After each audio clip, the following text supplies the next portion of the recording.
Hello friends, now let us continue with the active and passive voice, how to change the voice from active to passive. Last time I have told you that there is a 5-step rule. Let us recapitulate the 5-step rule. First of all is identification of the subject, verb and object. आपको कोई भी sentence आए, आपको सबसे पहले उसमें subject, verb और object को चुनना है. Then we have to do the swapping. Swapping मतलब सब्जेक्ट जो है वो पीछे चला जाएगा और जो पीछे ऑब्जेक्ट है एक्टिव वॉइस का वो सबसे आगे आ जाएगा. उसके बाद वर्ब की थर्ड फॉर्म आपको लगानी है. उसके बाद next is helping verb add करना है मेन वर्ब के साथ. मतलब आपको देखना है इज एम आर आएगा, वॉज वर आएगा, हैज़ हैव हैड बीन आएगा, क्या आएगा. उसके बाद है add by before the subject.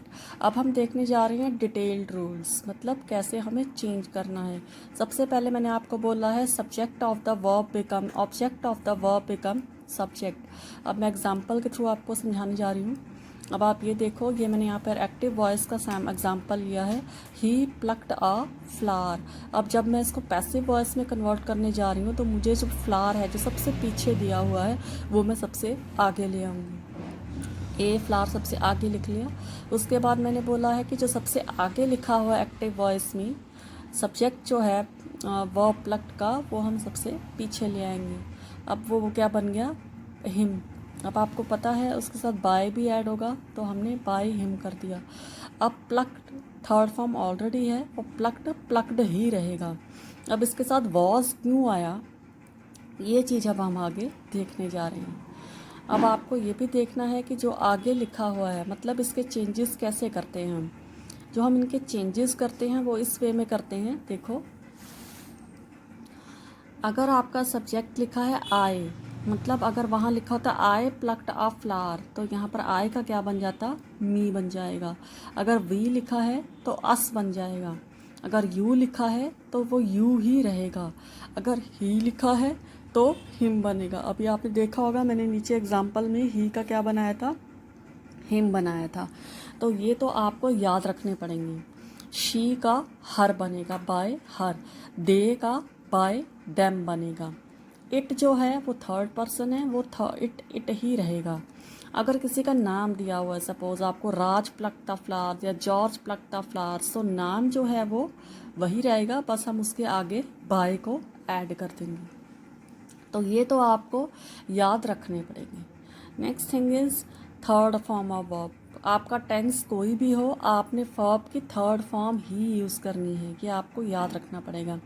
अब हम देखते हैं कि हमें कैसे पता लगेगा कि हमने इज एम आर लगाना है, वॉज पर लगाना है, बीइंग लगाना है या क्या लगाना है. ये है table. It is a formula for the change of the tense. अब आपको ये टेंस भी, ये जो रूल है, जो फॉर्मूला है, ये भी सिंपल है, बहुत सिंपल है. अगर आप देखोगे तो सारे मिलते जुलते से हैं. सबसे पहले हम बात करते हैं सिंपल प्रेजेंट टेंस की. तो सिंपल प्रेजेंट टेंस में जब हम कोई सेंटेंस लिखते हैं तो हम first form of verb use करते हैं. ठीक है. अब जब भी आप simple first form of verb use करोगे तो जब हम उसका पैसिव बनाएंगे तो नेचुरली रूल के अकॉर्डिंग जो ऑब्जेक्ट है वो सबसे आगे चला जाएगा, सब्जेक्ट सबसे पीछे आ जाएगा, और वर्ब की जो फर्स्ट फॉर्म है अगर वो प्रेजेंट टेंस है तो हम क्या लगाएंगे, इज एम या आर लगाएंगे. और वर्ब की थर्ड फॉर्म तो हमेशा ही लगेगी. और बाय आपको ऐड करना, देखो सब में बाय ऐड हो रहा है, बाय बाय बाय ऐड हो रहा है ना, तो सभी में हमें बाय तो ज़रूर लगाना है. वर्ब की थर्ड फॉर्म भी सब में लगाना, देखो सब में सेम है. तो इन रूल्स को लर्न करना बहुत आसान है. बस आपको याद रखना है कि इज एम आर कब लगेगा, जब वो वर्ब की हमें फर्स्ट फॉर्म ऑफ वर्ब दी होगी. वैसे ही अब simple past tense, simple past tense में हम यूज़ करते हैं सेकंड फॉर्म ऑफ वर्ब. अब सेकंड फॉर्म ऑफ वर्ब, अब रूल वही है, ऑब्जेक्ट आगे आ जाएगा, सब्जेक्ट पीछे चला जाएगा, मतलब वो ऑब्जेक्ट प्रनाउन बन जाएगा. बाय तो वैसे ही आएगा, वर्ब की थर्ड फॉर्म आएगी, लेकिन पास्ट टेंस होने के कारण क्या आएगा, वॉज या वर आएगा.